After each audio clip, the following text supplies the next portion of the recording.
συνύπαρξη τουρκοκυπριακού και ελληνοκυπριακού θεάτρου μετρά χρόνια συνεργασίας, κατακτώντας την αποδοχή του κοινού, το οποίο κατέκλυζε κάθε φορά το χώρο. Η συγκίνηση στα μάτια του ολοφάνερη. Το χειροκρότημα παρατεταμένο. Μήπως τελικά η μαγεία του θεάτρου μπορεί να αναζωπυρώσει τον πόθο και να οδηγήσει στην πολυπόθητη λύση?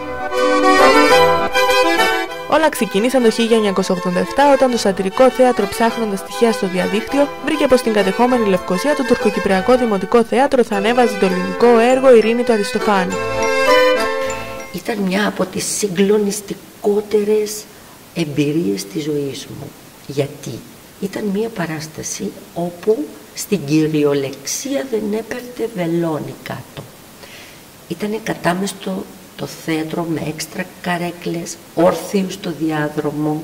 Στο τέλος ένα χειροκρότημα, δεν ξέρω πόση ώρα κράτησε αυτό το χειροκρότημα, που το λέω τώρα και συγκινούμε, σκέψου τότε, που στην ουσία ήτανε μια ανάγκη από τον κόσμο που είδε την παράσταση για επικράτηση μιας συμφιλίωσης και μιας ειρήνης. Η αφίσα του έργου Παρίς παρουσιάζει ένα γαρίφαλο να φυτρώνει μέσα σε ένα κράνος, οδηγώντας τον αποδέχτη σε 1000 συνειρμούς σχετικά με το μήνυμά του. Με το άνοιγμα των οδοφραγμάτων, σατυρικό και τουρκοκυπριακό θέατρο ανεβάζουν από κοινού στα ελληνικά το τουρκικό έργο «Σκάσε και κάνε τη δουλειά σου» σε σκηνοθεσία Γιασάρ Ερσόη, με πρωταγωνιστές Ελληνοκύπριους και Τουρκοκύπριους ηθοποιούς. Προσπάθειες για επανένωση μέσω του θεάτρου επιχείρησαν το 2004 ο σκηνοθέτης Χρήστος Ζάνος με τη βοήθεια του Γιασάρ Ερσόη στο Διεθνές Φεστιβάλ Κύπρια με το έργο Λυσιστράτη. Στην παράσταση συμμετείχαν 23 Τουρκοκύπριοι και 2 Ελληνοκύπριοι ηθοποιοί, η Πόπη Αβραάμ και ο Αντρέα Τσουρής, ο οποίος αποχώρησε στη συνέχεια.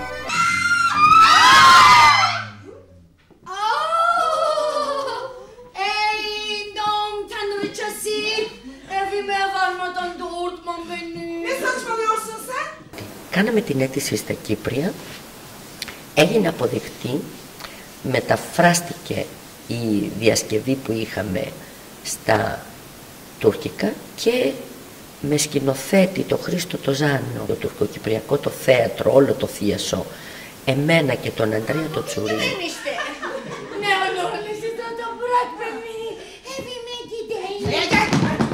Πώς δέχτηκα, ήταν με πολύ μεγάλη χαρά που ήθελα να συμμετέχω μαζί τους σε μια γλώσσα που μου ήταν παντελώς άγνωστη, αλλά με πολύ σκληρή δουλειά κάναμε την παράσταση. Ήτανε συγκλονιστική εμπειρία, δεν μπορώ να πω μια λέξη πιο μικρή από αυτήν. Ο Αριστοφάνης έχει τη λεγόμενη παράβαση, όπου είναι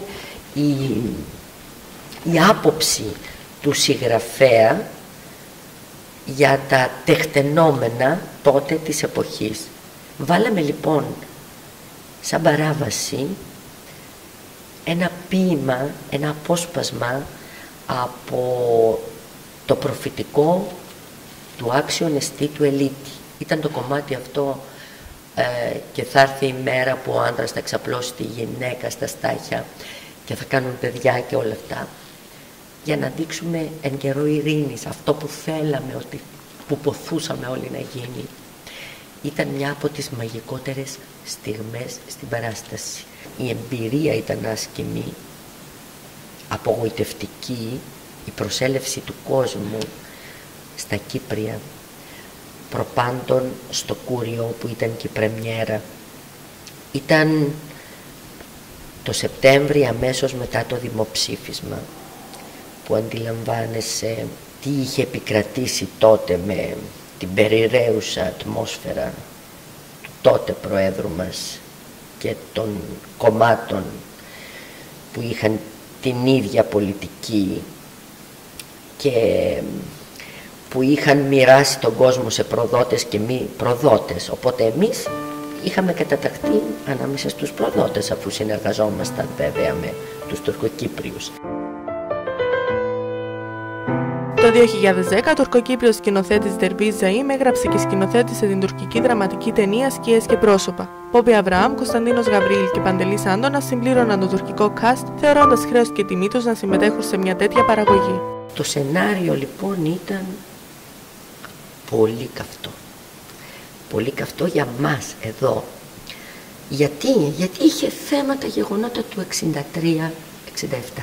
Οι δικοινοτικές ταραχές, όπου ήταν ο ξεριζωμός των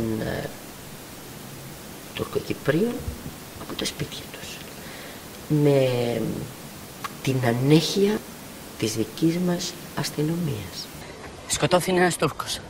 Τώρα να σκοτώσουν ένα δικό μας εγκαλά, έτσι αρέσκει σου. Ταινία σαν κι αυτή, όπως και η ταινία του Πανίκου, του Χρυσάνθου για τον Ακάμα, είναι δύο ταινίες που πρέπει να παίζονται υποχρεωτικά στα σχολεία και να γίνεται μάθημα μετά, συζήτηση επί εβδομάδες μετά, γιατί κουβαλάνε την ιστορία του τόπου μας.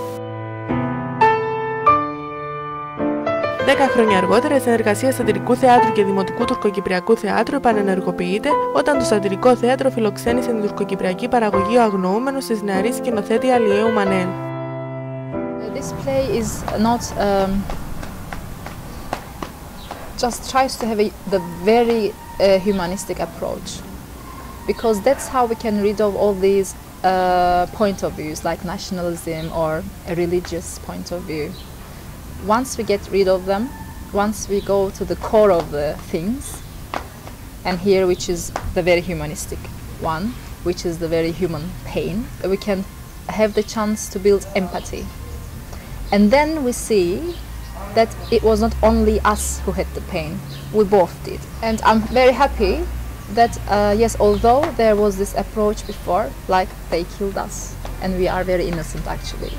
Now, sitting side by side at the theater, we are pushed to think, what did I do, what is he feeling now, my Greek Cypriot friend, about what I did to him, or vice versa.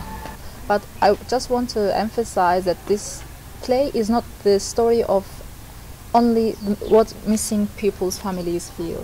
It's the story of what post-war generation actually feels. Geride bıraksak olmuyor mu? Bıraksak şu geçmişi, o da bizi bıraksa olmuyor mu? Πιστεύετε ότι το θέατρο το οποίο ενώνει τους ανθρώπους μπορεί να ενώσει και τις δύο πλευρές? Το θέατρο από μόνο του δεν μπορεί να κάνει θαύματα. Εκεί όπου αλλάζουν νομίζω τα πράγματα ουσιαστικά είναι μέσα στα σχολεία.